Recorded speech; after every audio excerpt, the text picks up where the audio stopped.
Striking Scorpion 82 is now sponsored by Knighthood. Battle epic friends and foes in a living fantasy RPG world full of mysterious monsters and mighty enemies as you strive to become the land's most feared and famous knighthood. Win rare treasure in hunts and quests to improve your gear and up your game.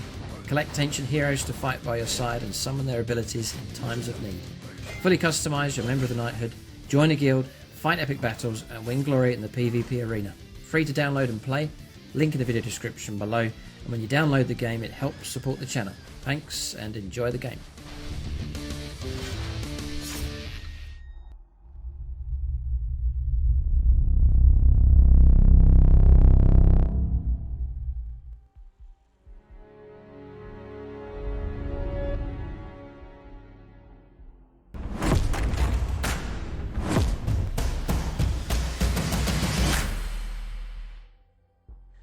Right, welcome to this review for the index cards for Eldari here.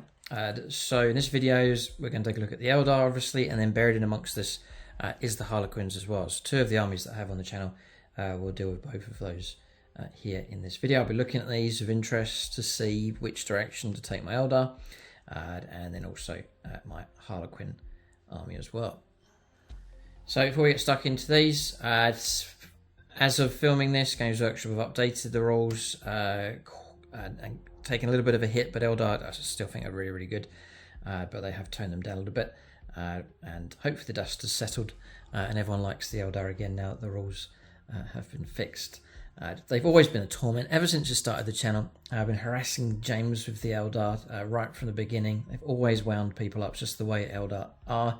Don't think that's going to change, and it seems to be the same with them here in 10th edition. For discount 40k, do use that link in the video description below. A good number of people have been using that.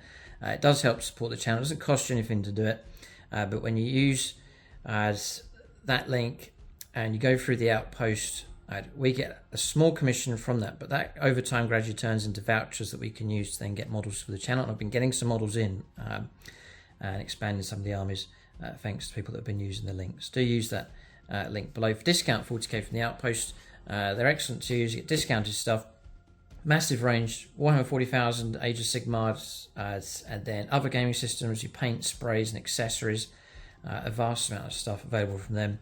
It's nice and reliable, prompt shipping and stuff for them, so they're a really good job. And when you use that link, it does help support the channel. So, the Eldar. I guess this is, but it has to be the top army, I suppose, because it's the channel is Striking Scorpion 82. But there's I like all my armies on the channel, but there's always a special place in my heart for the Eldar. So we'll go through their rules. I've physically written on here just to remind me of the change that's taken place. What we'll do is take a look at the main rules for them across these few cards here, and then we'll get stuck into the stat lines.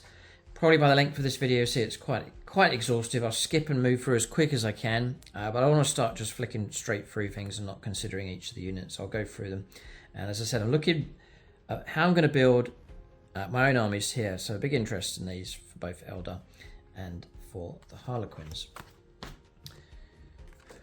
So Eldar army rule across the board here. It's the controversial Strands of Fate. So if your army is Eldari at the start of the battle, make a Strands of Fate roll by rolling 12 dice, 12d6. If you wish, you can reroll all of these dice, but if you do so, you roll one less d6. You say, I don't like those results, those 12 dice. You reroll them, but you then roll 11, and then 10. You just keep going down and down. You can continue to reroll the dice in this manner, rolling one less d6 each time you do. If you're satisfied with the results rolled, or until you only have a single d6 remaining. Seriously, you'd have to be desperate to do that. When you are satisfied with the results rolled, those remaining dice become your fate dice for the battle. These results cannot be changed or re-rolled further unless there's a rule specifically states otherwise. Keep your fate dice to one side. This is your fate dice pool. So fair enough. Before making a dice roll for a model or unit from your army with the Strands of Fate ability, if you have one or more dice for your fate dice pool, you can use one of those fate dice to do so. Select one of those fate dice to substitute for that dice roll. That dice is being substituted is not rolled. Instead, the value of that selected fate dice is used as if it had been rolled. So it's like a fixed result. You take it from your pool and say, I need a 4. There's a 4, and I take it, and then you substitute it for that. It's to represent the Eldar sort of knowing the future and guiding fate. Then each fate dice can be used once this way once. After using the fate dice, remove it from your fate dice pool and all remaining dice that were part of that dice roll. So the types of rolls that you can use them for, I'll cover the rule change in a moment. Advanced roll, a battle shock test, a charge roll, damage roll, hit roll, save and throw, and a wound roll. It's very diverse, all sorts of different situations it can be used.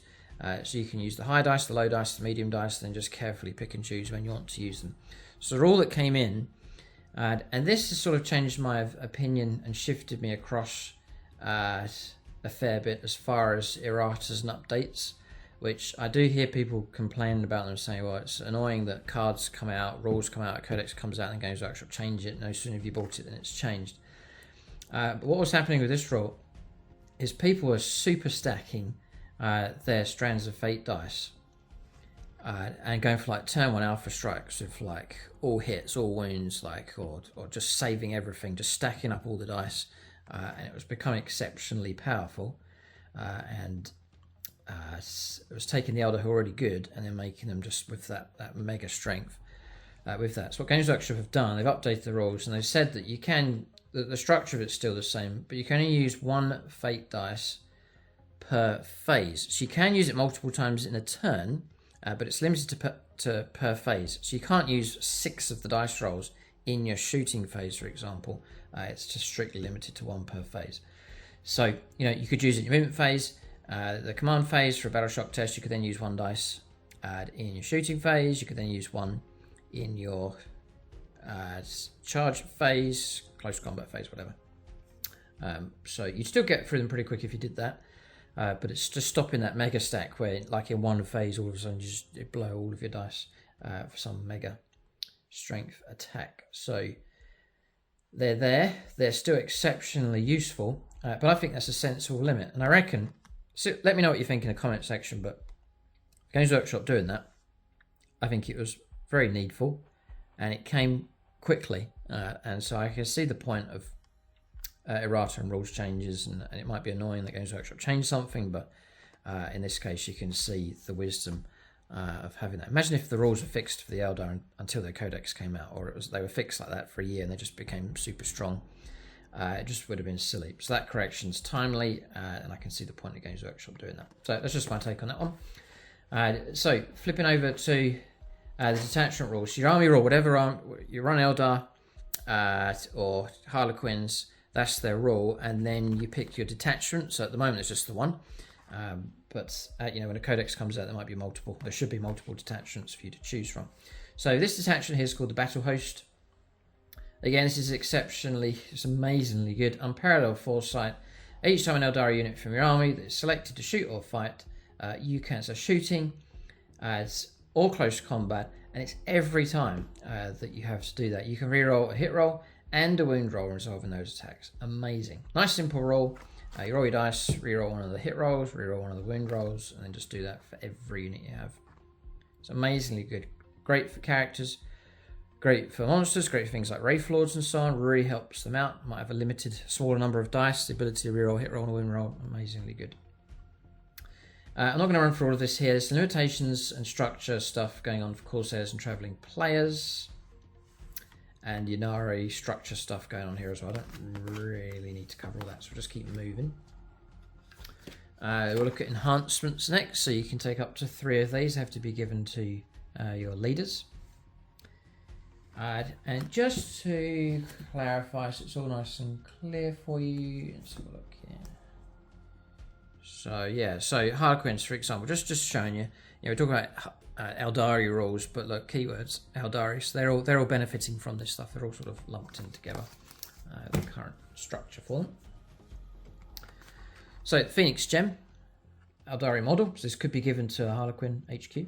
The first time the bearer is destroyed, roll 1d6 on a 2+. Keep it to one side. The end of the phase, set the bearer back up again. So you're getting back up on a 2+, basically, as close as possible to the previous position, and not within engagement range of enemy models, with 4 wounds remaining. That's insanely, amazingly good. Your character's going to get back up on a 2+ with all their wounds. So it's about one of the best enhancements I've seen. So good. The Weeping Stones. Eldari model only. Each time the bearer's unit destroys an enemy unit, roll 1d6 and add it to your fate dice pool, displaying the result you just rolled. So nice. Any way to increase that benefits the army. You need to kill stuff though. But you can destroy them in different ways, you know, obviously close combat or shooting. So you need to be a pretty good character to do that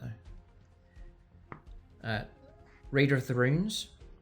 Eldari Psycho model only. Command phase, you can select one dice from your fate dice pool, re-roll it, and add it back to your fate dice pool, displaying the result you just rolled. So re-roll a fate dice, useful, helpful enough.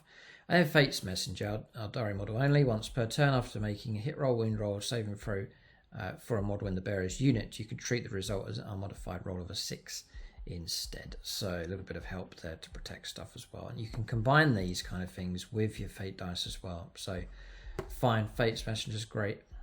So some brilliant enhancements there for the Eldar. So we're off to, despite the nerf, an excellent army roll, superb army roll.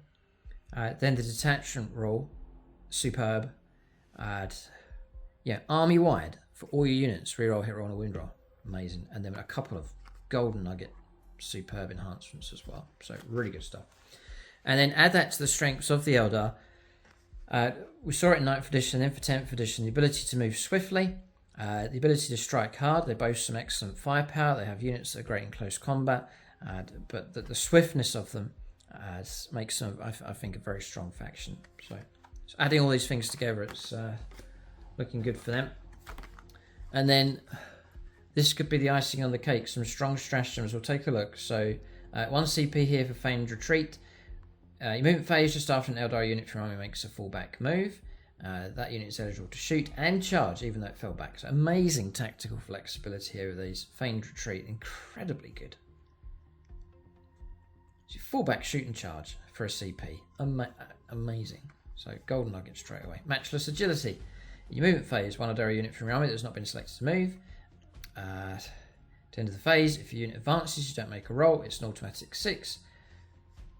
Tactically, again, it's going to be very, very useful to do that. You need to reach an objective, and that dice roll of trying to reach, can I quite reach it? I hope I get a 3, or I need a 4, I need a 5 to try and reach the objective. Well, you're guaranteed 6. So, you know, tactically, excellent one. Fire and Fade, this is 2 CP, this is in your shooting phase, one Eldari unit from your army. Unit can make a normal move, it cannot embark within a transport at the end of this move. You cannot select an aircraft unit or a unit within engaged range of one or more enemy models, and at the end of the turn, the unit you select is not eligible to declare a charge. So it's basically you move where you move or not move in your movement phase. You do your shooting, then you pay 2 CP, and you make a full move and disappear. So imagine this on bikers, for example. Just move up, shoot, and then disappear again. So it's 2 CP, but it's amazingly good.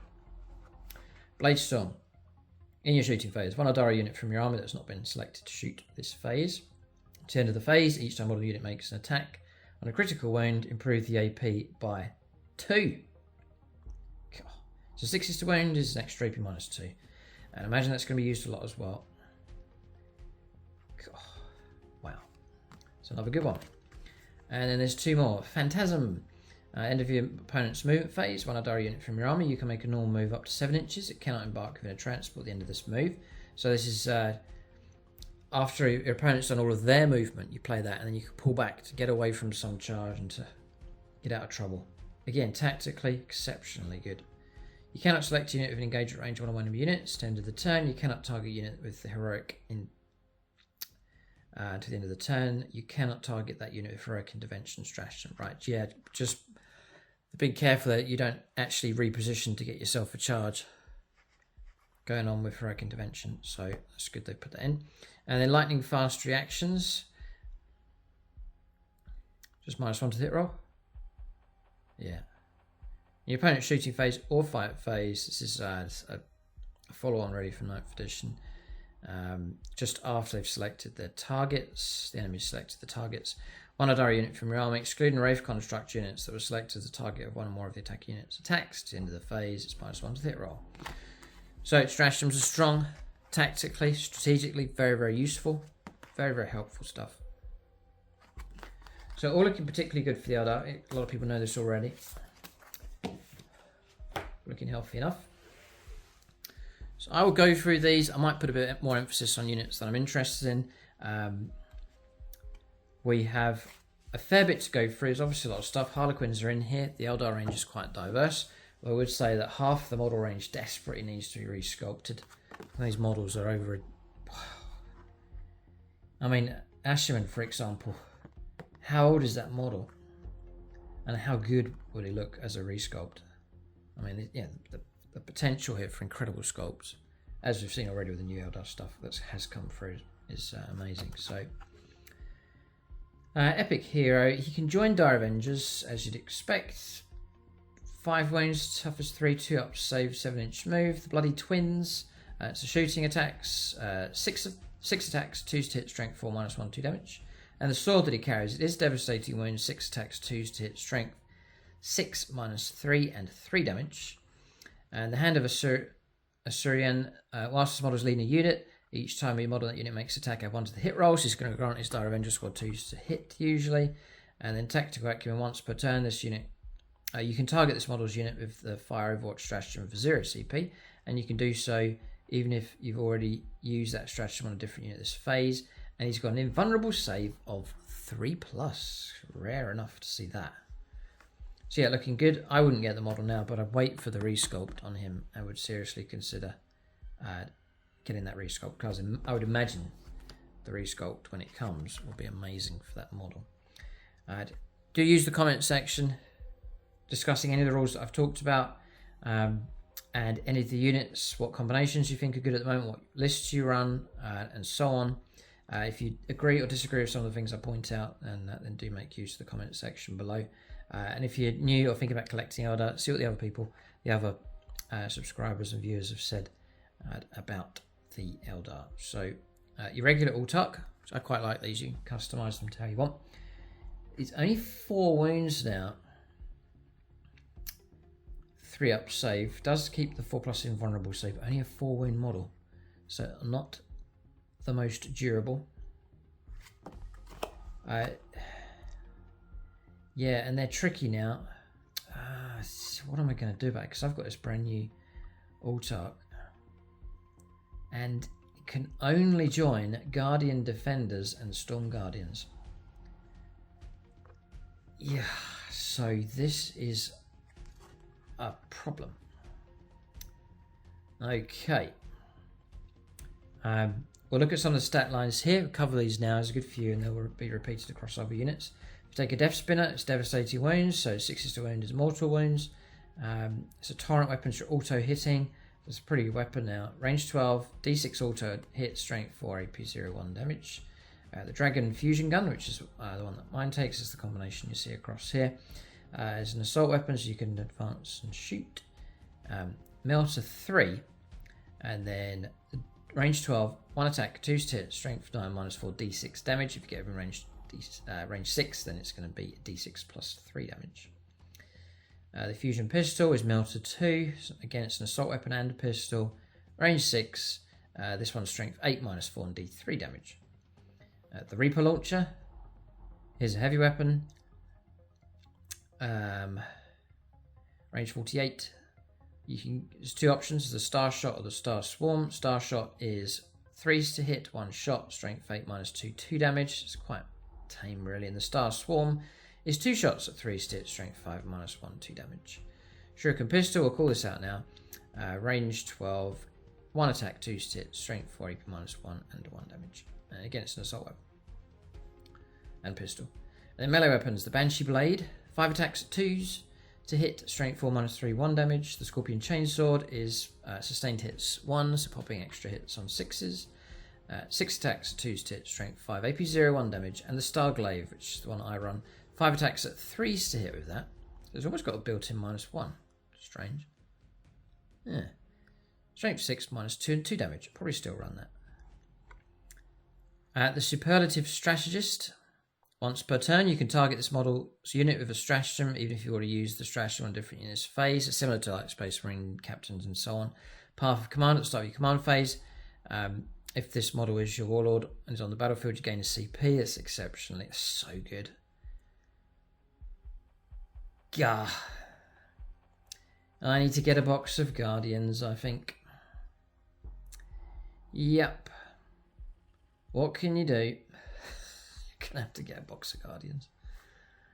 Oh boy. And then the Howling Banshee Mask. He gains fights first. The bearer's unit gets it. That's so useful. And then Mandy Blasters. Melee weapons equipped by bearer unit have the devastating wounds ability. Nice. When targeting units that aren't monster or vehicle. So yeah, he's pretty good. Does need to go with Guardians of either type. I have to think about that one, but it's a good tactical choice. The Autark. I imagine he's not going to be too much in points. You then got the Autark Wayleaper. This is the Autark with wings. Don't need to run through all of this here. It's got a 14-inch move. Still the same number of wounds. Still a 3-up save and a 4-up invulnerable save. The Howling Banshee Mask and Mandy Blast is the same. But what chain... Oh, what has he got? Whoa, hang on a second. It says here, he's a leader. This one's a lone operative. So he runs on his own. The strangest thing.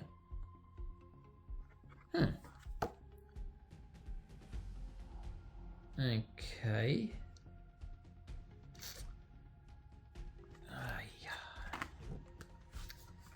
Just having a little look here.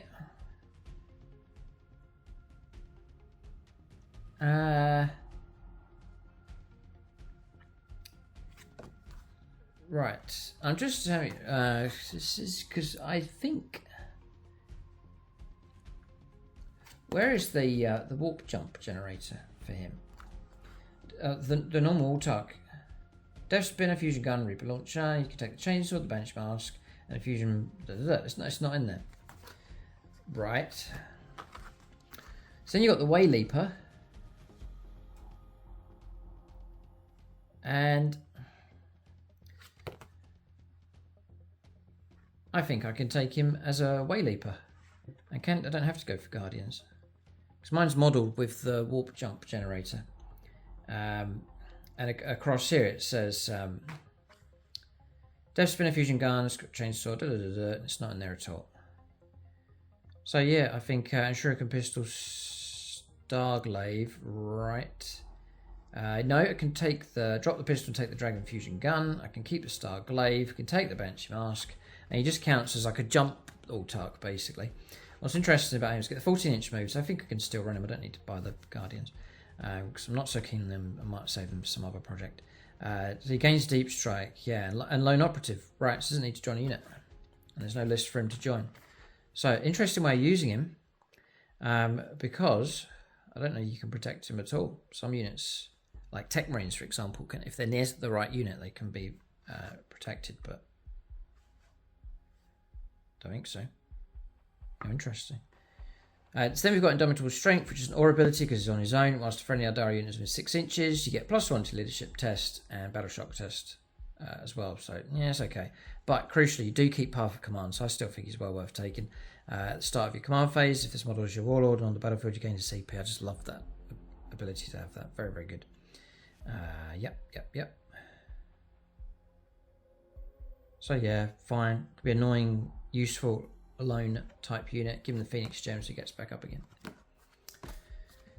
Autark Skyrunner, I'm kind of waiting for the resculpt to come for this one. You get 5 wounds on this one and toughness 4, still the 14-inch move. Just pick out seen the Dragon Fusion Gun, it's decent enough. The Laser Lance, so range 6 for shooting assault weapon. 2 to hit, strength 6, -3, 2 damage. Twin Shuriken Catapults, which is just the 2 shots, but they're twin lengths and not as many shots as they used to be. Banshee Blade. Seen the Laser Lance is 4 attacks, 2 to hit, strength 4, -3 and 2 damage. Does get the Lance weapons, +1 to the win rolls on the charge, so fine. You still get your path of commands. Autarks, whatever one you go for, they're all very useful. And then Ride the Wind, which is a guaranteed 6 inches to your move for advancing, and still the 4+ invulnerable save. And then Leader, they can join Wind Riders, which is restrictive. It's annoying. I wish they could join Shining Spears. Yeah. Okay. Next, the Avatar of Khaine. We'll see how he has fared here. It was good fun using him in 9th edition. Epic Hero. Nothing else to say on there. So 10-inch move. Wow, nice. This is really good. That's excellent. Toughness 12, built like a tank. Superb. 2 up save, brilliant. 14 wounds, superb. OC of 5 actually. So the Wailing Doom, sustained hits of D3. Interesting if you get that 6 to hit, which you could use a Strands of Fate dice for an extra D3. Range 12, 1 attack, 2 to hit, strength 16, -4 on D6 plus 2 damage. Definitely Strands of Fate that. And then Wailing Doom is the 2 options for close combat. So you can go for Strike, which is 6 attacks at 2, strength 14, -4 on D6 plus 2 damage. It's a real beast. Or you could Sweep, which would be 12 attacks at 2 to hit, strength 7, -2 and 2 damage. So he's superb. Deadly Demise D3, Molten Form. Each time an attack is allocated to this model, you halve the damage. I suppose the main rules will clarify whether you round up or down. On that one, the Bloody Handed is an aura ability. Whilst a friendly Eldar unit is within 6 inches, it's +1 to advance and charge rolls. Interesting. And he is in damage bracket 1 to 5 wounds remaining. It's -1 to the hit roll, which will still fight really well. It's not going to be slowed down either. It's still going to move at 10 inches, so this is all really good. And a vulnerable save of 4+ for him. So Avatar of Khaine, amazing sculpt, brilliant HQ choice. Barrow Health again, waiting for a resculpt on him. It's 14-inch move, 5 wounds, 2 up save, 4 up invulnerable save. Fury of the Tempest, assault lethal hits weapon. Range 24, 4 attacks. 2s to hit, strength 6, -1, 2 damage. And the Shining Blade, sustained hits of 1, 6 attacks. 2s to hit, strength 5, -2 and 2 damage. Again, what an amazing, glorious, incredible resculpt could come with him. Deep Strike Leader of Swooping Hawks, fair enough.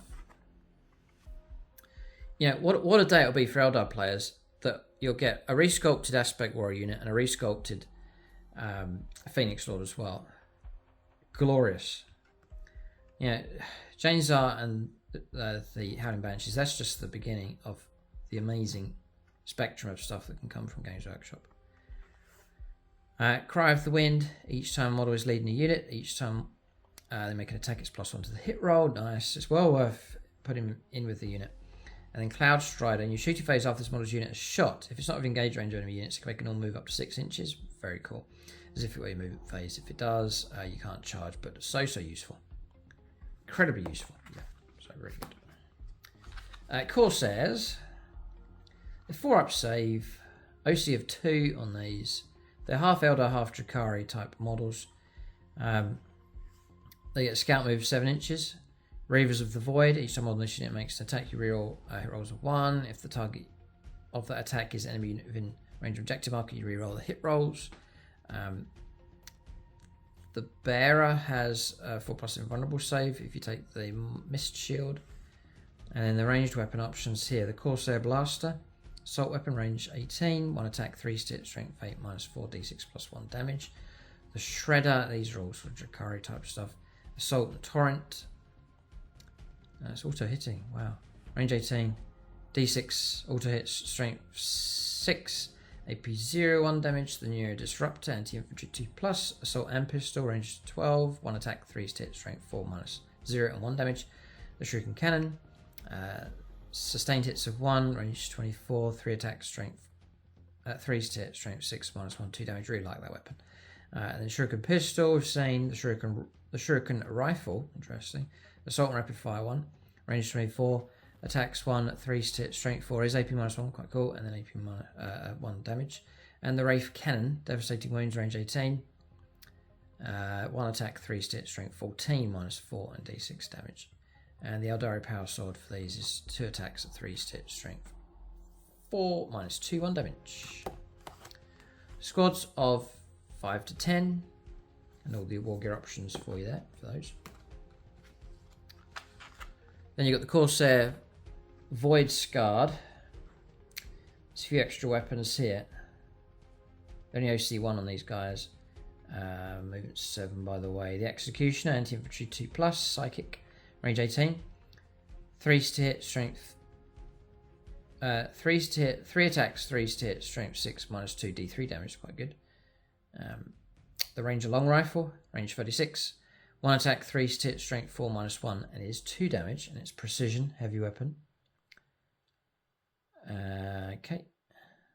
That's it. The paired Hekatari blades, twin linked, 4 attacks, 2 to hit, strength 3, -2, 1 damage. The witch staff, anti-infantry 2+, 2 attacks, 2 to hit, strength 3, AP 0, 1 damage. Sorry, D3 damage. Piratical raiders, start of the battle, scout 7 by the way. Select 1 unit from your opponent's army. Each time model on that unit makes an attack that targets that unit, it has the lethal hits and precision abilities. Nice. That's God, that's good. That's powerful enough. Channeler stones, once per turn. The first time a saving throw is failed for the bearer's unit, it becomes damage 0. And the Falauchu, ranged weapons equipped by models in the unit bearer's unit have ignores cover, and the mist shield available as well. And that gives you the loadout for those smaller or larger unit of them. Okay. Then in the order that, well, it's alphabetical. So the Crimson Hunter. So toughness 8, 12 wins, 3 up save. Very quick. It's just 20 plus, isn't it really now for flyers? So the Bright Lance now, it's range 36, 1 attack. 3s to hit, strength 12, -3, d6 +2 damage. The Pulse Laser is 3 attacks. God. Range 48, 3s to hit, strength 9, -2, but it's d6 damage each time. And the Star Cannon now is range 36, 2 attacks, 3s to hit, strength 8, -3, and 2 damage. Potent firepower. So Sky Hunter, each time this model makes an attack that targets a unit that can fly, not aircraft, but fly, it's +1 to the hit roll, and to the wound roll as well. So that's very, very good. Got a 5+ invulnerable save. Brilliant news for your Strands of Fate again. That is limited obviously now, but helpful enough. And there is a damage bracket of 1 to 4 wounds remaining for the -1 to hit. Biff. It's alright, bit of Strands help. Your built-in Eldar ability of reroll, hit roll, and a wound roll. Very, very useful for a unit like that. So yeah, I think they're useful enough. Dark Reapers. They used to be the auto-take amazing unit for Eldar. A number of editions are back, and they've taken a few hits. Movement 6, 3 up save, toughness 3. You do get an extra wound on the Exarch.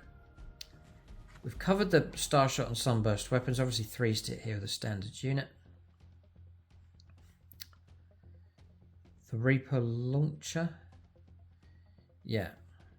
If you go for the Eldari missile launcher, the Starshot ignores cover. A single shot, 3s to hit, strength 10, -2, and d6 damage. And the Sunburst option, d6 attacks. Blast weapon, 3s to hit, strength 4, -1, 1 damage. The Tempest launcher, range 36, 2d6 attacks at 3s to hit, blast and indirect fire, strength 3s to hit, strength 4, AP 1 damage. And inescapable accuracy, each time on this unit makes a ranged attack, you can ignore all modifiers for the ballistic skill, and then invuln save 5+ for these. You can take squads of 10. 5 and 10s with these. And it's only the Exarch, as per usual, that can swap out to the special weapons such as the Tempest launcher and Eldari missile launcher. So yeah, Dark Reapers, you'd probably maybe get the same kind of firepower, but from a tank, and the tank's going to be a bit tougher than these, a bit soft. Yeah, but that's one of the resculpts. What I think I'm going to do is I'm going to do the Harlequins in a separate, smaller video. It'll be really useful for people to do that. I think I'm going to do that. So I'm just going to put these over here. Any Harlequin stuff, and then check out. You should see a separate video for Harlequins. It would be useful for people instead of spread them out throughout this, which would be very annoying. I can do this as a smaller, extra video. It'll be useful for Harlequin players. So we're going to Die Avengers. Love the models. I mean, look at these models here. That's the old sculpt. They're incredibly good. The resculpt for these will be amazing. Really nice. And we could be back to the days where I always felt like going through 40k, Eldar sculpts were always like a superior sculpt to other factions. They just had that edge and that something about them. And it's a testimony to these. They have aged so well. I mean, these plastic sculpts here, like for the Die Avengers, they're old models. But if and when these are resculpted, I mean, they'll be incredibly good. They'll be slightly taller as well. I would imagine Games Workshop's upscaling them a bit. So usual stat line, they kept the 4 up save. Do keep the 4 up invulnerable save. They get defense tactics. Each time you target this unit with the fire overwatch stratagem, resolving that attack hits are resolved on 5+, or unmodified hit rolls of 4+, if you're in range of objective markers. You can overwatch on 4+. It's okay. It's all right. You can take squads of 5 to 10. The Avenger Shuriken Catapult is still 3 shots, 3 hit, strength 4, -1, and 1 damage. So it's okay. And then you've got your stratagems, you can play on them, with the extra 6s popping extra AP -2, stuff like that. Shuriken Pistol, close combat weapon. The Dire Sword is devastating wounds, 3 attacks, 3 hit, strength 4, -2, and 1 damage. And the Power Glaive is 3 attacks, 3 hit, strength 5, -1, just the 1 damage. So yeah, they're alright. They weren't as good as they were in 9th. But they're still okay, and they can shred stuff up pretty good. Perhaps your psychic abilities will be useful on these, as we shall see coming up here. So we'll have a look. So Eldrad, so I have the model. Amazing sculpt, but he is slightly downscaled from the newer Eldar stuff coming out, but amazing model to take. So he's 5 wounds, toughness 4, 6 up save, but a 4+ invulnerable save.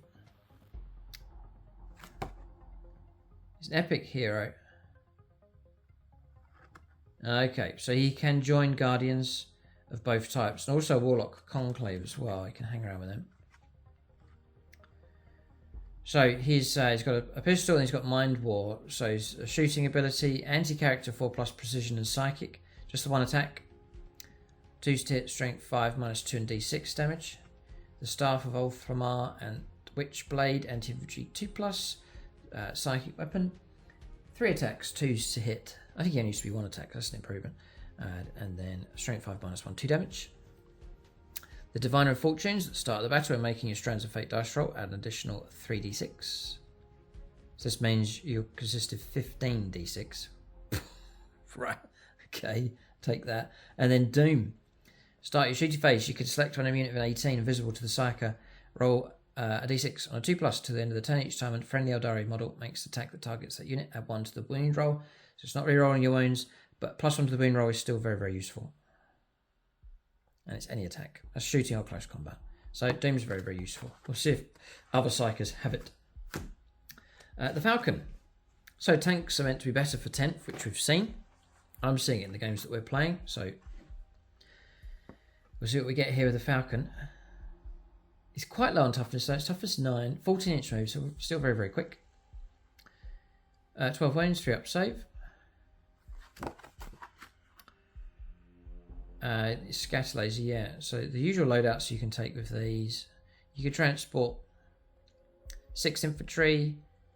Wraith constructs take up 2, so it kind of limits what you can do.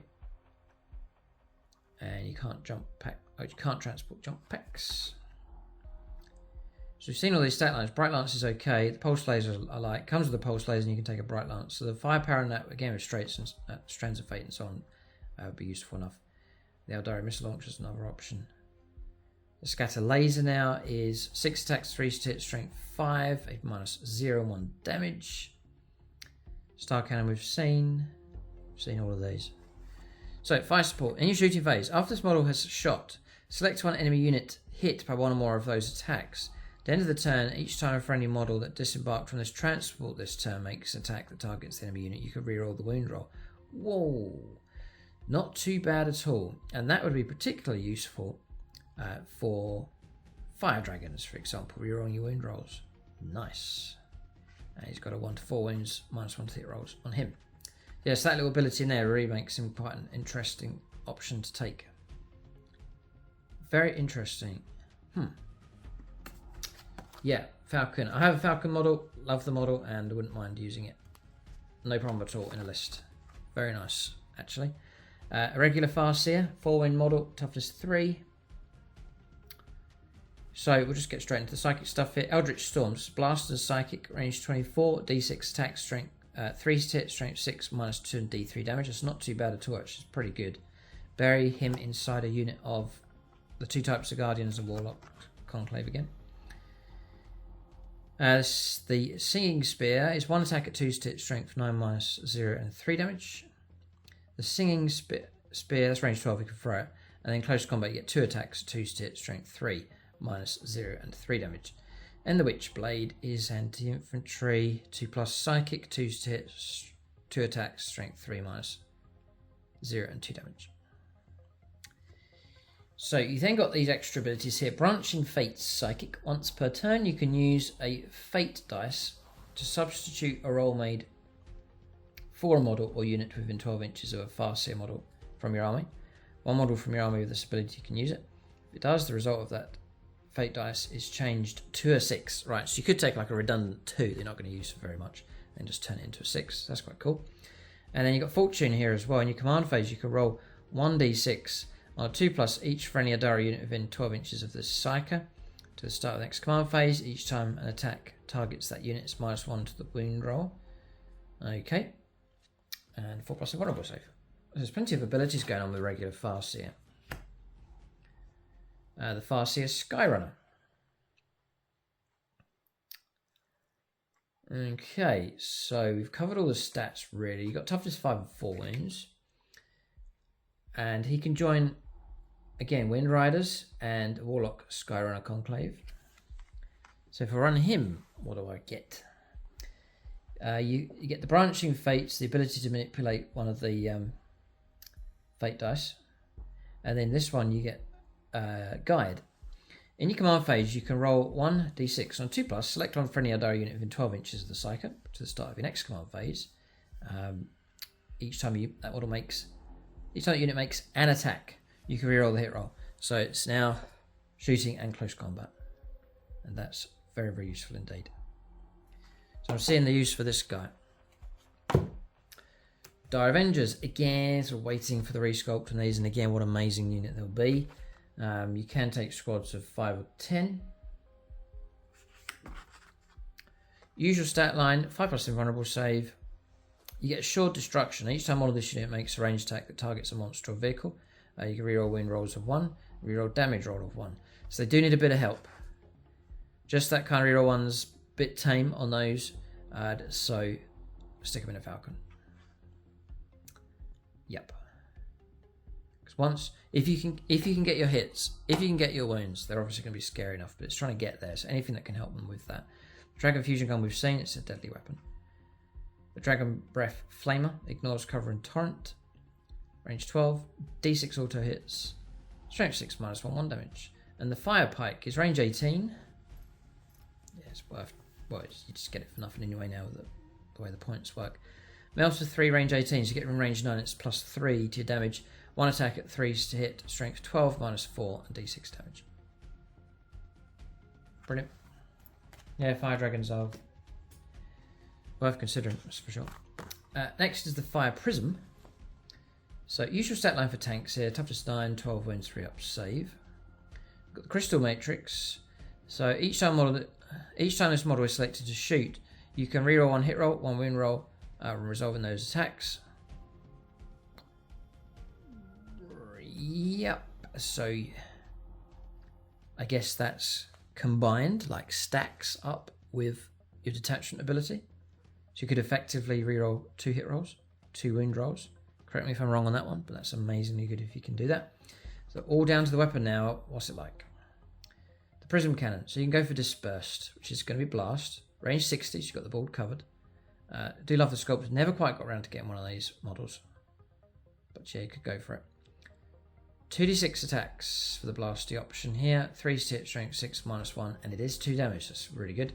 And the Prism Cannon has linked fire ability, which you'll see here. When selecting targets for this weapon, you can measure range and determine visibility from another friendly fire prism model. Right, okay.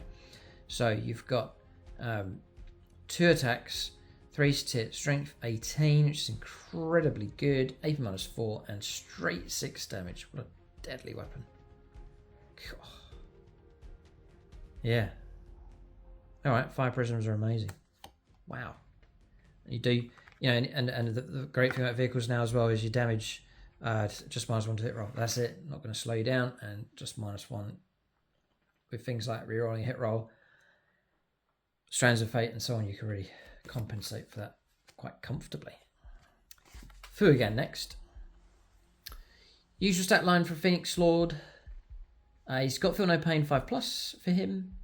He's got the Burning Lance ability whilst his model's leading unit. Each time a model in that unit makes attack, it's +1 to the hit roll. Right, so yeah.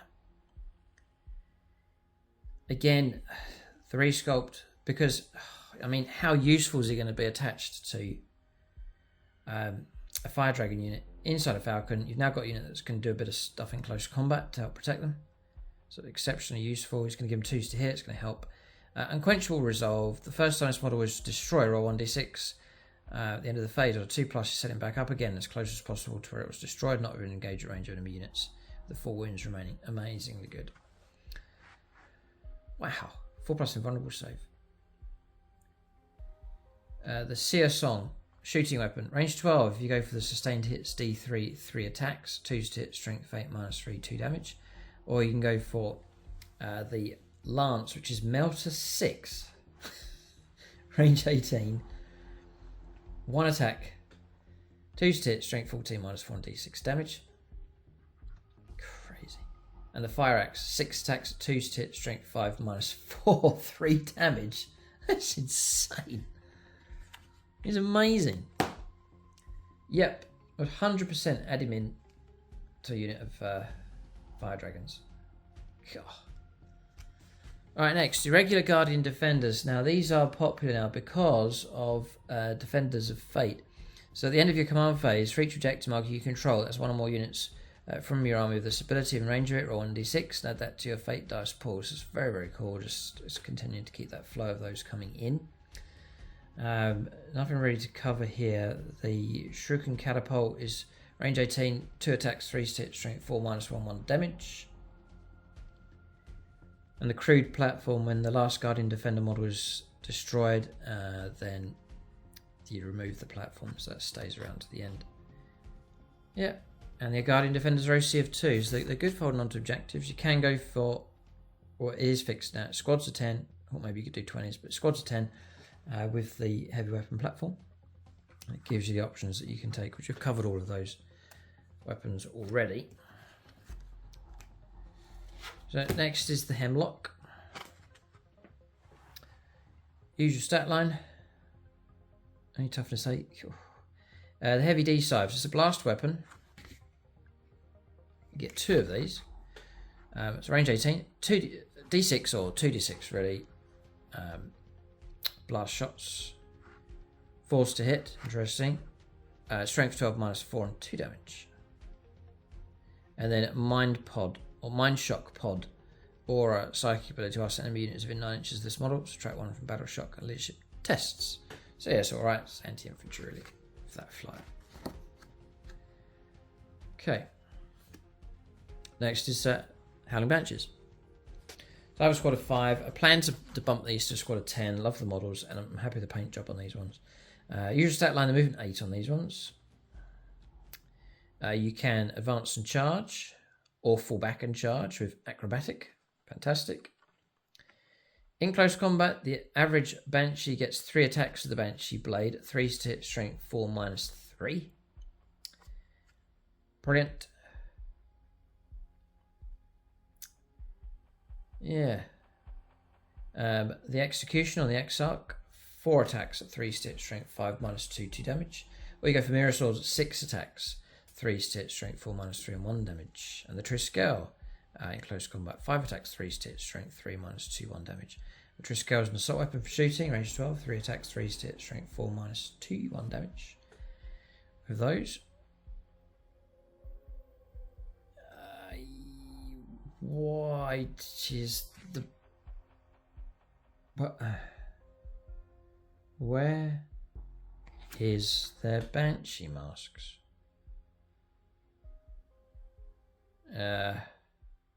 Oh. Yeah. Nice that spin FAQ, or they missed it. Don't get fights first. Strange. I'll leave it at that. Perhaps I've missed it, but I can't see it on there. Interesting, quirky thing there. Illic Night Spear next. One of the sniper characters here. So the Voidbringer. It's devastating wounds, heavy precision. Range 48, just the 1 shot, 2 to hit, strength 6, -3. 3 damage. Just 3 wounds on this model as well. 5 up save. There is a 5+ invulnerable save. Leader in stealth and infiltrators. Bringer of True Death. Whilst this model is leading unit, each time a model in that unit makes attack, you can reroll the wound roll. That's very useful. And then Hunter Unseen. This model's unit can only be selected as a target, a ranged attack. If the attacking unit is within 12 inches. Nice. Real good protection doing that. So yeah, pretty worth taking actually. It's good abilities on that one. Okay, Chainsaw.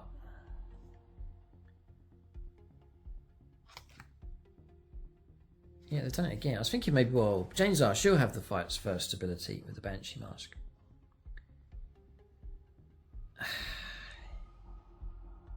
I mean, am I missing something? There's nothing along here that says Banshee Mask. Duh, what's happened? Like, the Von Ryan's Leapers get it.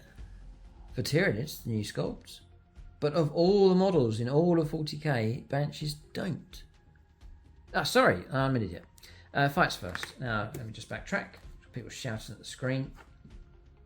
Oh, sorry, my apologies. Fights first, there it is. I was gonna say, good job I picked that up. Okay, so they do get it. It's built in here, it's a core thing. I was looking for an ability, but it's a core aspect, so it's worth just checking there. But they do get fights first. That's all good news. Carry on as if nothing happened. So, 8-inch move, 5 wounds, 2 up save, 4+ invulnerable save. The Silent Death for shooting is range 12, 6 attack, strength 6, 2 to hit, AP -2, 1 damage. And then here we go, the Blade of Destruction. 6 attacks, 2 to hit, strength 6, -3, 2 damage. It's not bad, and she can sweep as well. 12 attacks, 2 to hit, strength 4, -3, 1 damage. And cut through light infantry fast with her. Yep, Storm of Silence then. That's +1 to hit rolls, fine. And then Whirling Death. Once per turn, you can select this model's unit with her. You can target this model's unit with the Heroic Intervention stratagem for 0 CP, and you can do so even if you've already used a stratagem in a different unit this phase. So yes, okay. But Chainsaw's not bad yet. Okie dokie. Okay. Crandress, again, another resculpt. Desperate needed. Usual stat line, movement 7. Ara's Blade. 2 shots at range 12, 2s to hit, strength 5, -1, 2 damage. And then in close combat, the Ara's Bane, sustained hits 1s, popping hits on 6s, 5 attacks, 2s to hit, strength 8, -3 and 2 damage. And then the Ismathil is sustained hits 1, it's 8 attacks, 2s to hit, strength 6, -1, 1 damage. They're not extra attacks, so you've got to choose which one you want to use. Shadow Hunter, +1 to hit rolls, and for the unit, so if he joins the Striker Scorpions, and Sustained Assault, each time this model makes a melee attack. If it made a charge move this turn, a successful unmodified hit roll of 4+ scores a critical hit. And then Scorpion's Bite. Melee weapons equipped by the bearer have the Devastating Wounds ability whilst the targeting unit without the Titanic keyword. Cool. Nice. Morgan Ra. Now, yeah, he's going to be a great help then. 2 Dark Reapers, +1 to hit roll for Harvester of Souls. And then Face of Death. Each time this model makes an attack that targets unit below its half strength, you can reroll the hit roll and the wound roll. Nice. And the Morgatar is Devastating Wounds and Ignoring Cover, range 36, 6 attacks, 2s to hit, strength 7, -1 and 2 damage. And in close combat, it's not too bad actually. It's 5 attacks, 2s to hit, strength 6, -2 and 2 damage. And he's a leader and he can only go with Dark Reapers. Next is the Night Spinner. So the Doomweaver then is a Blast, Devastating Wounds, Indirect Fire, Twin Linked Weapon. Range 48, D6 +3 attacks. Nice healthy amount of attacks. 3s to hit, strength 7, -0 and 2 damage. And it's twin linked. Wow, so you're going to fish for your Devastating Wounds with this thing. Nice. God. And Indirect Fire. You could really cause trouble for units with that. Vulnerable units the opponent's trying to hide. They're not safe when this thing's on the board. The Doomweaver. The Monofilament Web. In your shooting phase, after this model is shot, if one or more of those attacks made with its Doomweaver scored a hit against an enemy unit, that enemy unit is pinned. to end the opponent's next turn. While it's pinned, subtract 2 from the move. You can't advance either. Wow. So yeah, Night Spinner, very useful indeed. Yeah, very, very interesting, that one. Yeah, that's very useful. Prince Uriel, again, amazing resculpt. You could try and build him out of plastic with the current kit. You could come off with one that's pretty close to what the sculpt is here. Either off an assault weapon, 1 attack, 2 hit strength, 6 -3, 2 damage. Just the little eye thing that he has. It's an assault weapon. Still only a 4-win model, 3-up save, 4+ invulnerable save. And the Spear of Twilight, 5 attacks, 2 hit strength, 6 -3. It is 3 damage. Nice. And then Hero of Yandan, so it's +1 to the OC level of models in that unit. And then Prince of Corsairs. If your army includes this model after both players have deployed their army, select up to 3 Eldar units from your army and redeploy them. When doing so, you can set those units up in strategic reserves if you wish, regardless of how many units are already in strategic reserves. He can join Corsair units, the Guardian Defenders and Storm Guardians. Regular Eldar Rangers next. Now, 5-up save, 5+ invulnerable save. But it's 5+ only against ranged attacks. Okay, interesting. They've got infiltrators and stealth. Handy just for getting onto positions and grabbing objectives and so on. Path of the Outcast. Once per turn, when an enemy unit ends a normal move, advance or fallback move within 9 inches. If this unit is not within engagement range of one or more enemy units, you can make a normal move up to D6 if you've got a movement phase. So a little bit of ability to pull away as much as you can.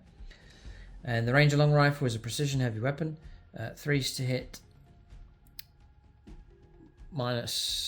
Strength 4 -1 and 2 damage. Okay. So Shadows here.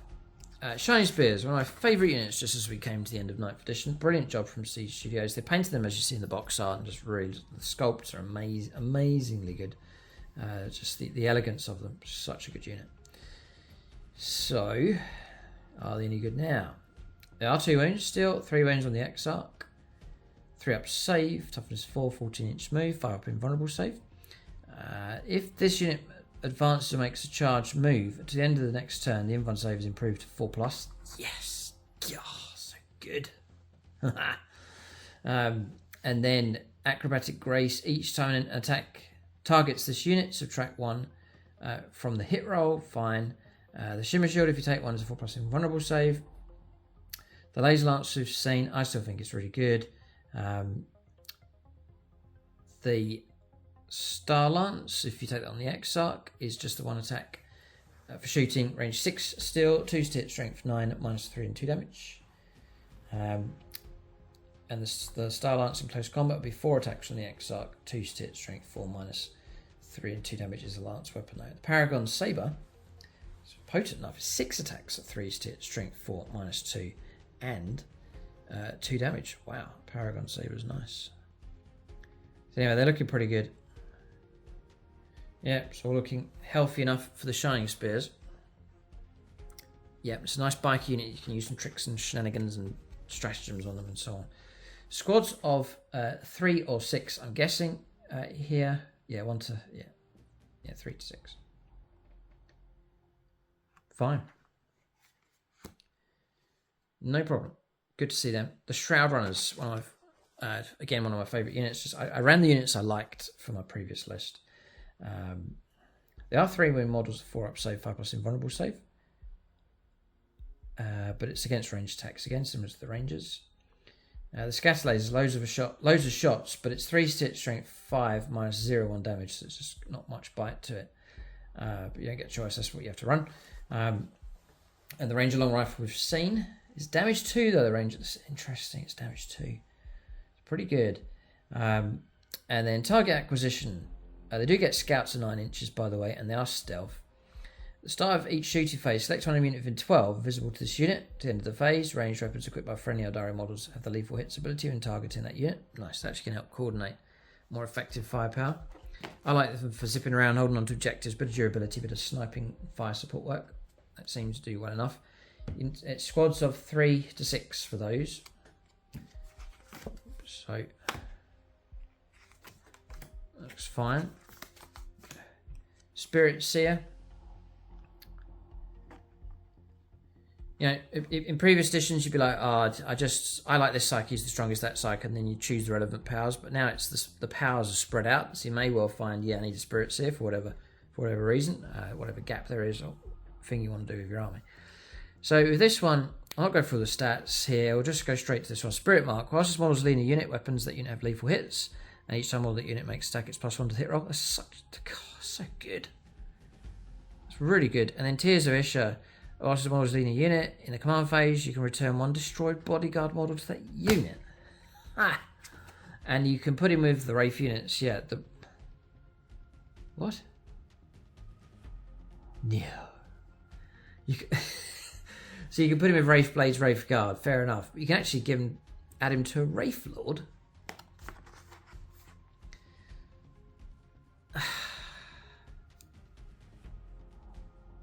I mean, you could. How interesting. Spirit Seer. Very interesting. Very, very interesting. Imagine he's not going to cost you too much, but for the benefits that he grants, it's well worth taking him. Wow. Yep, fine. Very, very good. Spirit Seer. Storm Guardians. Not going to go through all the stat lines for these. Storm Blades in the command phase. If this unit is in range of objective marker you control, that objective marker remains under control and you can move away from it. The Crude Platform, let's remove last. And then the Bearer's unit has a 5+ invulnerable save if you take the Serpent Shield. Squad of 10. That's it. You can take Guardian Fusion Guns, which is just a regular fusion weapon here. It's made after 2, range 12, 3 stit, strength 8, -4d6 damage. Striking Scorpions. Yes, it's my favourite unit in all the world. Just waiting for the resculpt on these ones. You can take squads of 5 of 10. Usual stat line, 3+ save. 5+ invulnerable save, just you always get it. They do infiltrate in. So Mandy Blasters. Melee weapons equipped by the bearer have devastating wounds. You just harvest the mortal wounds. Fantastic. As long as it's not a monster or vehicle. So you got the Biting Blade. 5 attacks on the Exarch. 3 stit, strength 5, -1, 2 damage. The Scorpion Chainsaw. 4 attacks each for these guys. 6 is pop extra hits. Strength 4, AP 0, 1 damage. But you're fishing for your mortal wounds, basically. And the Scorpion's Claw, which will get you 6 is popping extra hits for sustained hits 1. 4 attacks at 4 stit, strength 8, -2 and 2 damage. So yeah, I think they're all right. Okay. Next is your support weapons. I've heard there's some good stuff going on with these. We'll take a look at the stats here. Artillery barrage rolls. They're 5 wounds, by the way. 4 save. No invuln. Toughness 6. In your shooting phase, after this unit has shot, select one enemy unit, excluding monsters and vehicles that were hit by one or more of these attacks. To start of the next turn, whilst the unit is on the battlefield, the enemy unit is suppressed. Or the unit is suppressed. It's -1 to hit roll. Your options are the D-Cannon, the Shadow Weaver, or the Vibro Cannon. The D-Cannon is your indirect fire, blast, devastating wounds, and heavy. Oh, what a combination. Range 24, D3 attacks each. 3 hit, but if you do hit, strength 16, -4, D6 +2 damage, and horror of horrors, if you roll a 6 to wound, it's going to be devastating wounds. Ouch. Yeah, well, they're just a no-brainer, aren't they, really? God, I'll resist taking them, but power players will run these. There's no doubt about it. Shadow Weaver, the other option, blast, devastating wounds, heavy, and again, indirect fire. Range 48. Brilliant reach on these. You could mix these up and go for a couple of units of each. D6 +2 attacks, 3 stit, strength 6, -0, 1 damage. It's quite poor on the damage side of things. Or the Vibro Cannon. Heavy, range 48, D6 attacks, 3 to hit, strength 8, -1, 2 damage. Squads of 1 to 3 of them. That's your options for those. Swooping Hawks, again, the current sculpt is nice, but they do need a resculpt. Again, usual stat line. The Hawk's Talon, it's an assault lethal hits weapon. 4 attacks each, strength 5, AP 1 damage, 3s to hit. The Las Blaster, 4 attacks, 3s to hit, strength 4, AP 1 damage. All range 24, all lethal hits. Skyleap, end of the opponent's turn. If this unit is not within engage range of enemy units, you can remove this unit from the battlefield and place it into reserves. And 5+ invulnerable save for those. Squads of 5 and 10. The Visage, I'll just incorporate this in here. The sword is 5 attacks at 2 hit, strength 5 -4, 2 damage.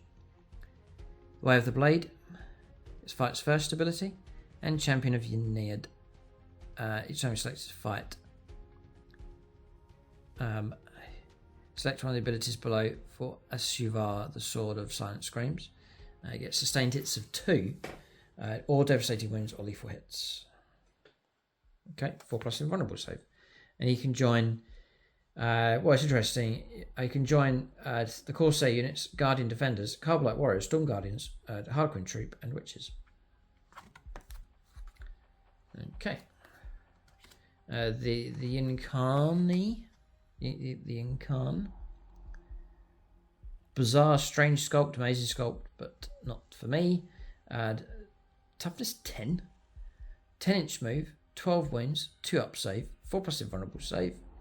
Swirling Soul Energy, ignores cover psychic torrent, 12-inch range, d6 +3 attacks, auto hits, strength 7 -1 d3 damage. In close combat, you can go for the Strike, Sword of Souls, 5 attacks, 2 hit, strength 12 -4 d6 +1 damage. And then the Sword of Souls Sweep is 10 attacks, 2 hit, strength 6 -4 1 damage.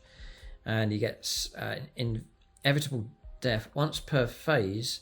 If this model's on the battlefield, when another unit is destroyed, just after removing that unit from that unit, you can remove this model from the battlefield and set up again as close as possible to where the destroyed model was, and not within engage range of enemy models. And then deathly form, each time an attack is allocated to this model, half the damage characteristic of that attack. It's potent enough, that's for sure. So Harlequin Troop. Troop Master. Love my Harlequins. I don't think they need a resculpt. They could maybe do a new Troop Master, perhaps. That would be quite cool. So we're on to Vipers next. And it's heartbreaking.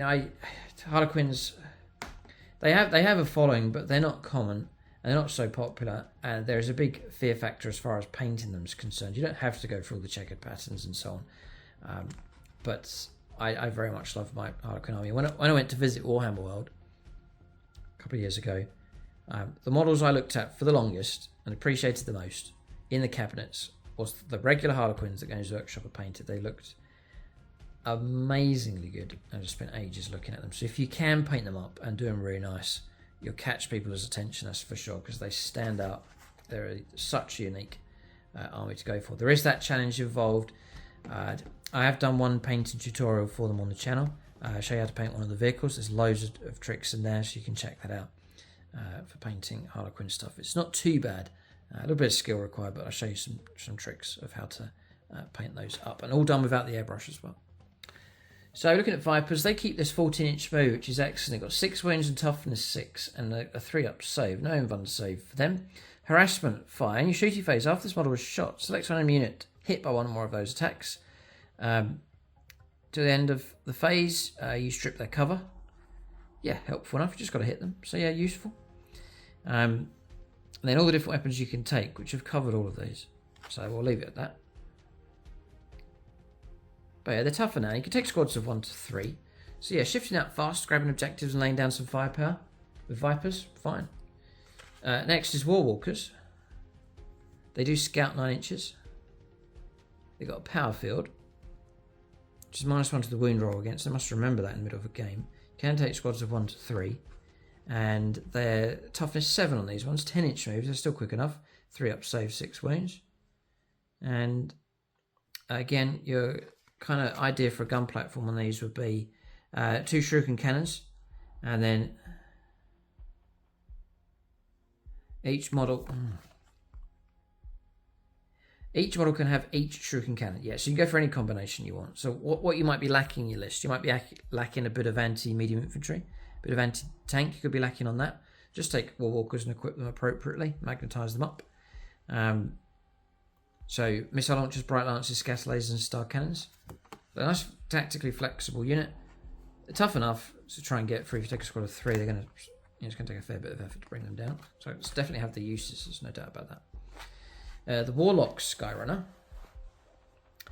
So 3 wounds, 4+ invulnerable save on this one. So there is a shooting psychic option here, which is Destructor, Torrent Psychic, range 12, D6 auto hit, strength 5 -1 damage. All the usual stat lines. And then what do you get here? Runes of Battle. In your command phase, select one of the following to take effect at the start of your next command phase. Conceal. Models in this model's unit have stealth. Or reveal. Ranged weapons equipped with models in this unit have ignorance cover. So, yeah, useful-ish enough. You can join Wind Riders. There's a little exception thing here. You can attach this unit to the above unit, even if one other leader unit, excluding Warlocks, is already with them. So like a Psychic. It's Wind Rider. Farseer. Regular Warlocks, 3 sculpts. Very nice. Games Workshop, 2 wounds each. 4+ invulnerable save. Again, they've got Destructor Raw for shooting. And then Runes of Fortune, Psychic ability. In your command phase, select one of the following to take effect at the start of the next command phase. Quicken. Each of those models unit advances. Do not make an advance roll. Instead, roll until the end of the phase, add 6 inches, so 6-inch auto advance. And then Restrain. Each time an enemy unit declares a charge, if this model's unit is selected as the target of that charge, subtract 1 from the charge roll. Yeah, so, okay. You just get 1 Warlock. You can go Guardian Defenders and Storm Guardians. Yeah, okay, so probably not for me, those ones. I'd still paint. I've got the 2 models. They're unpainted. I'd be tempted to paint them up and maybe run one of them, pretend he's a Spirit Seer. Probably get away with doing that. Right, Warp Spiders. I've heard tales about these through the Warp. Squads of 5 and 10. 12-inch move. What do you get? So, it's the Death Spin. This is what people are talking about. It's Devastating Wounds and Torrent. So, D6 auto hits, range 12. The strength 4 AP, 0-1 damage. You're just harvesting your mortal wounds, basically. So, anything that can help you re-roll the wound roll is going to be very useful indeed. Flicker Jump. In your movement phase, when this unit makes a normal move, it can make a flicker jump. If it does, until the end of the phase, its move characteristic is changed to 24 inches, and you must roll 1d6 after this unit ends the move. On a 1, the unit suffers a mortal wound. The unit is not eligible to declare a charge in a turn in which it makes a flicker jump. So yeah, it's fixed now, range 24, which is fine, it's very good. 5+ invulnerable save, so they are quick. And obviously you've got things like your stratagems where you move forward, shoot, and then disappear. But you got... Yeah. Yes, these are fast. Wow, okay. Yeah, Warp Spiders, nice. Again, waiting for the resculpt. What can you do? You just have to... There's half a range here that are clinging on to these old sculpts. Wave Serpent. We know their time's coming because Games Workshop have revamped other factions so far and done an absolutely epic job here. Chaos Space Marines have been transformed. Brilliant work. Tyranids now. Amazing stuff coming through those. Which sets the scene nicely for new Eldar stuff because Tyranids versus Eldar is like an amazing combination. Wave Serpent. So, let's see how the Serpent Shield and stuff works on here. So, toughness 9, 13 wounds on this thing. 14-inch move again.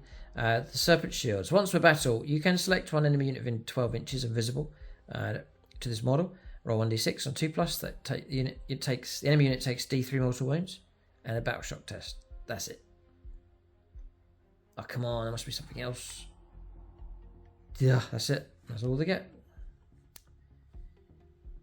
Well, I like Falcons. You can go for whatever combination you want for your shooting. Oh, no. I'm taking a Twin Bright Lance. How many shots do I get? 1. Oh, no, that's messed up because your built-in detachment ability is reroll a single wound roll.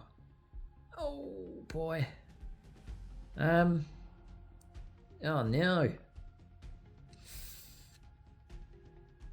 Yeah, okay. I mean, it's twin shuriken cannons, just the 3 shots. No way, man. It's gonna be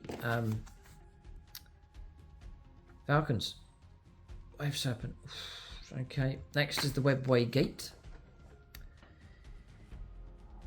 I can see Harlequins hopping out of this. And I'll cover it now. So, arcane cover, so you can get cover behind it.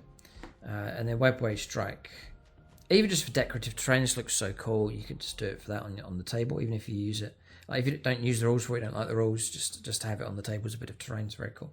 The Webway Strike, each time a friendly, a brilliant thing to fight over as well. The Eldar are trying to claim or protect this gate. A brilliant theme for your games.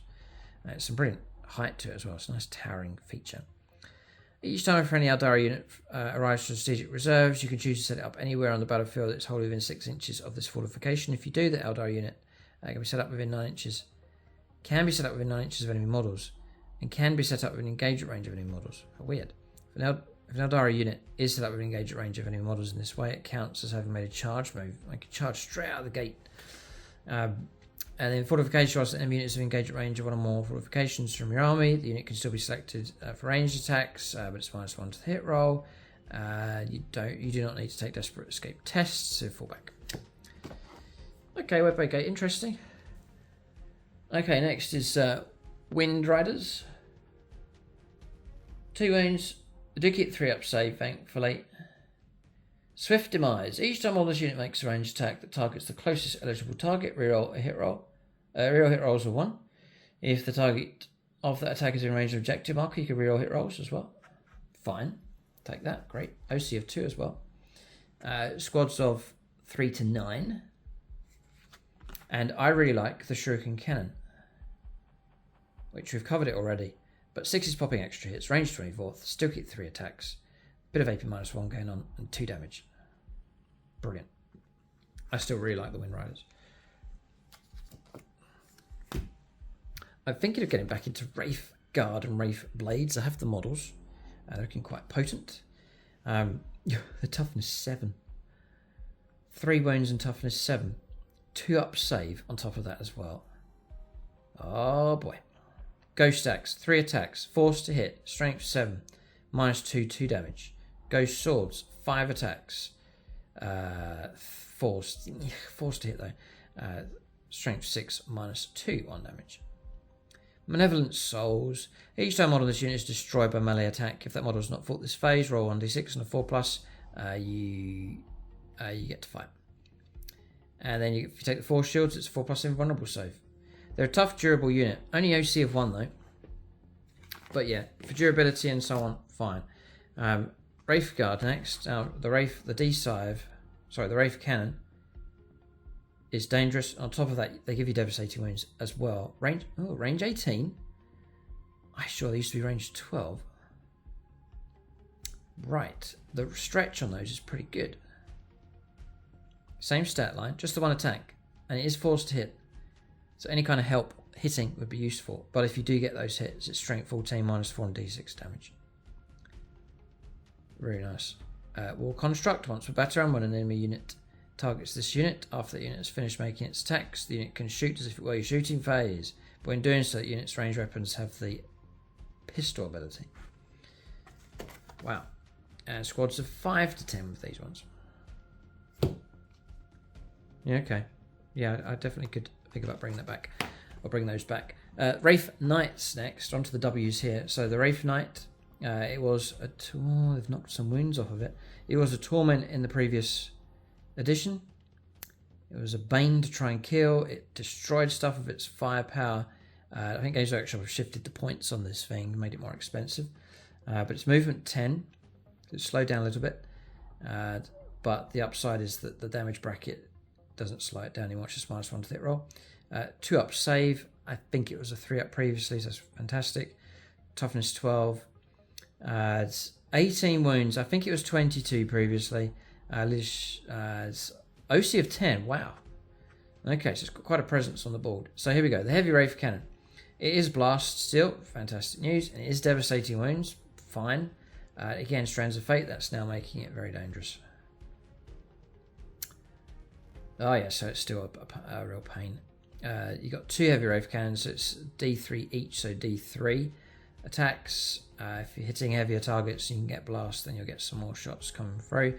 It is 3 hits, strength 20, amazing. AP -4, and it's 2d6 damage. Really good. The Titanic Feat is 5 attacks, 3 hit, strength 8 -1, 2 damage. If you go for the Ghost Glaive, I would love to run one with the shield and the sword and board. If you go for the Strike, it's 5 attacks, 3 hit, strength 16, -3, and 6 damage. And then the Sweep is 15 attacks at 3 hit, strength 8, -2, and 2 damage. Yeah, it's brutal in close combat. The Scatter Shield will give you a 4+ invulnerable save. Its own invuln save has gone, but what makes up for that is the 2-up save, because there's not much AP -5 going on out there, so Strands are still going to help you out with that one. And then Agile, each time a model makes a normal move, advance, or fallback move, you can move over models, excluding Titanic, and terrain features that are 4 inches or less in height, as if they were not there. And the Wraithbone form, it is -1 to the damage characteristic of weapons, which is fine. So it's taken a few hits, but it's still really good. It can still cause a lot of damage, and it'll still be hard to kill. I'm thinking of dropping mine just for changing things around to try out other stuff, but you never know. You might come stomping back. I love the Wraith Lords. I was running 1, 2, or 3 of these in my lists previously. The way the rules are structured for the Eldar, rerolling hit roll, wound roll, and so on, it's looking healthy enough for these. They're toughness 11, which is fantastic. Movement 8, 10 wounds. There's no damage bracket on them. They've got 2-up save now, fantastic. So Fated Hero. Each time this model destroys an enemy unit, roll 1d6 and add it to your Fate dice pool. Ha! Got to take these again. That's shooting or close combat. What a brilliant addition. Fated Heroes. I'll just go straight down to the sword. The Ghost Glaive for striking is 4 attacks. 4s to hit though. Yeah. Strength 10 -3 d6 +1. And the Ghost Glaive. Okay. No. The Ghost Glaive. Right. The Ghost Glaive is for sweeping. I just think I need Spirits here. And then that's 8 attacks, 4 hit, strength 7 -2, 2 damage. And you got the Fists as an option as well. 4 attacks, 4 hit, strength 7 -2, 2 damage. And then, just checking for shooting, see if you're hitting on 3s, but it looks like everything's on 4s. So half a chance hitting, not that amazing. 4s to hit, like with a Bright Lance, the ability to reroll that does help, but it's still not the best. Okay, something to think about with him.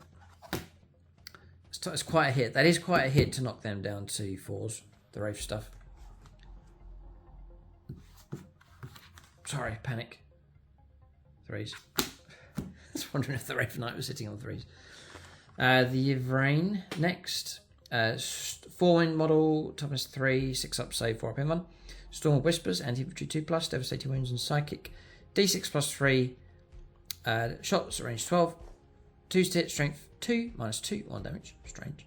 And then the Kavir, the Sword of Sorrows, devastating wounds, 5 attacks.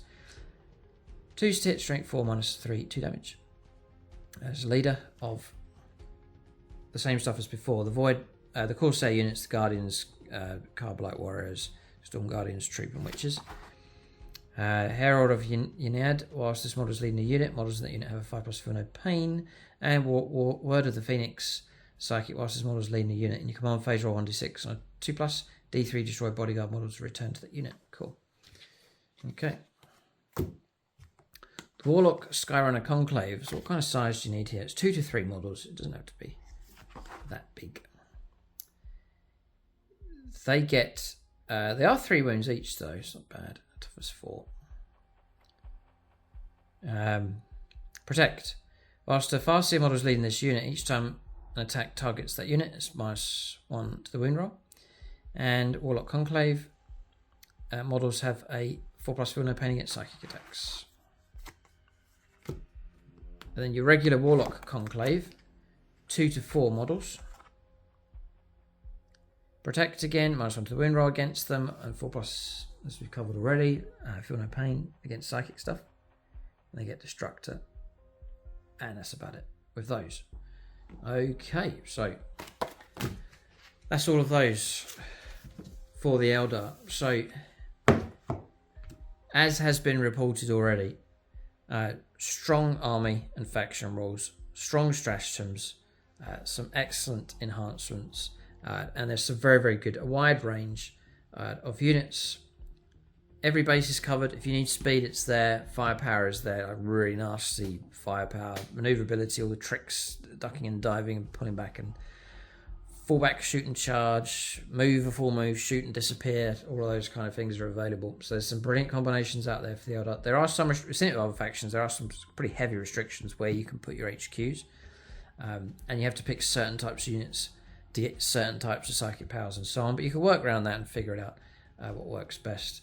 But Eldar are back. They're looking really strong, and despite the hit they've taken, they're still looking particularly good, I think, on the table. So that's the full review for those. As you can see by the length of the video, it's longer, but I've gone through everything here.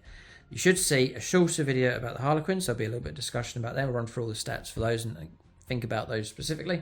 I think it should be useful for people just looking to see what the Harlequins have available for them. So keep a lookout for more Eldar content coming. Hope to, now that I've reviewed this and had a look, it's definitely going to be to spur me on then to get some battle reports done with the Eldar and start experimenting with those. Very exciting faction indeed. Looking forward to the next batch of resculpts coming from Games Workshop. Maybe you've watched this and you feel inspired to expand your Eldar collection or to start collecting them. Do use that link in the video description below. It really does help support the channel. It's no cost to yourself. It's just that clickable link. That means that we get a little bit of kickback from that. And we have to use it as vouchers. So use it to get more models to expand the armies on the channel. Thanks for watching and tune in next time.